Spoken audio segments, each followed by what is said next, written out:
సాక్షి life కి స్వాగతం. మీ ఆరోగ్య నేస్తం. ఇది కేవలం సమాచారంగా మాత్రమే భావించండి. ఈ సమాచారం ఆధారంగా ఆరోగ్య సమస్యలకు సంబంధించిన నిర్ణయాలు తీసుకోవద్దు. అందుకోసం వైద్య నిపుణులను సంప్రదించండి. మనకి వైటమిన్ సప్లిమెంట్స్ అని, ఇంకా వైటమిన్ రిచ్ ఫుడ్స్ తినమని బోల్డ్ అంటూ ఉంటారు. ఇవన్నీ కొంతవరకు పనిచేస్తాయి, అబ్జర్వ్ అవుతాయి అంటారా బాడీలో? ఎస్ అండి, డెఫినెట్గా మనకి ఎప్పుడైతే డెఫిషియెంట్గా ఉన్నామో ఖచ్చితంగా బయట నుంచి సప్లిమెంట్స్ తీసుకోవాల్సిందే. అలా కాకుండా ఊరికే మెయింటెనెన్స్ అనే పేరుతో గమ్మీస్ ఇలాంటివి తినడం మాత్రం సరికాదు.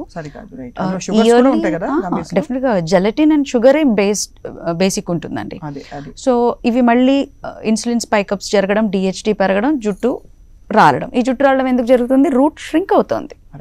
సో ఆ రూట్ ష్రింకేజ్ ప్రాసెస్ని మనం అరికడుతూ ఉండడానికి కోసం షుగర్స్ లాంటివి, యాడెడ్ షుగర్స్ తప్పించుకోవాల్సిందే. ఇవన్నీ లేని వైటమిన్స్ చూస్ చేసుకోవచ్చు. When you are deficient in a particular vitamin, take dose. Multi vitamins చాలా మందికి అలవాటు ఉంటుందండి. ఆ మధ్య కోవిడ్ వచ్చినప్పుడు సి వైటమిన్ ఎక్కువ తీసేసుకున్నారు, డి వైటమిన్ అసలు బ్లడ్ టెస్ట్లు చేయకుండానే వాడి పడేశారు. అలా కాకుండా get your thorough blood work చేయించుకొని ఏది లోటులో ఉందో దాన్ని మాత్రమే పూడ్చుదాం. పైపైన మల్టీవైటమిన్ తీసుకోవడం ద్వారా ఈ పూడ్చాల్సింది పూర్తిగా పూడ్చబడదు. పైపైన ఏదో మాస్క్ చేస్తున్నాం, మనల్ని మనం మభ్య పెట్టుకుంటున్నాం.